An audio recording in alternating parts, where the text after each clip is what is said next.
গরম যখন শুক্তো তখন। নমস্কার, আমি শর্মিলাস কিচেন অ্যান্ড মোড়ে। আজকের রেসিপি শিউলি পাতা দিয়ে ঝিঙে শুক্তো। শিউলি পাতা দিয়ে ঝিঙের এই শুক্তো কিন্তু এই গরমে শরীর এবং মন দুটোই ঠান্ডা করবে। বাড়িতে এই গরমে একবার অবশ্যই এই ঝিঙের শুক্তোটা ট্রাই করে দেখতে পারেন, আশা করি ভালো লাগবে। ভিডিওতে আমি প্রথমেই কড়াইতে সর্ষের তেল দিয়ে বড়ি ভেজে তুলে রাখবো। আপনারা এখানে চাইলে বড়াও ব্যবহার করতে পারেন। হ্যাঁ, মটর ডালের বড়াও এই রান্নায় কিন্তু দারুণ যায়। তারপর এখানে সর্ষে ফোড়ন দিয়েছি, সাদা সর্ষে, আর এখানে ঝিঙেগুলো আমি আগেই কেটে নিয়েছিলাম। তারপর সেই ঝিঙেগুলো এই কড়াইতে আমি দিয়ে দিলাম। তারপরে সর্ষের সঙ্গে এই ঝিঙেটা বেশ ভাজা ভাজা হতে দেব।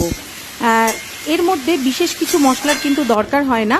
ঝিঙেটা যখন ভাজা ভাজা হয়ে আসবে তখন এর মধ্যে একটু গরম জল দিয়ে দেব ধুয়ে রাখা শিউলি পাতা। হ্যাঁ, শিউলি পাতাটা আমি গোটাই দিয়েছি। আপনারা কিন্তু কেটে দিলে অল্প শিউলি পাতা ব্যবহার করবেন, কারণ শিউলি পাতা তো ভীষণ তেতো হয়, তাই তেতোটা আপনারা আপনাদের স্বাদ বুঝেই দেবেন। দিয়ে দিয়েছি স্বাদ অনুসারে লবণ। তারপর এখানে 2 চামচ মতো পোস্ত আর 1 চামচ মতো সর্ষে বেটে নিয়েছি। সেই সর্ষে আর পোস্তটা এর মধ্যে দিয়ে শুক্তোটা ফুটে উঠলে নামানোর আগে দিয়ে দেব ভেজে রাখা বড়ি, আর একদম শেষে এর মধ্যে দিয়ে দেব স্বাদ অনুসারে অল্প একটু চিনি, যেহেতু শুক্তো একটু মিষ্টি হয়।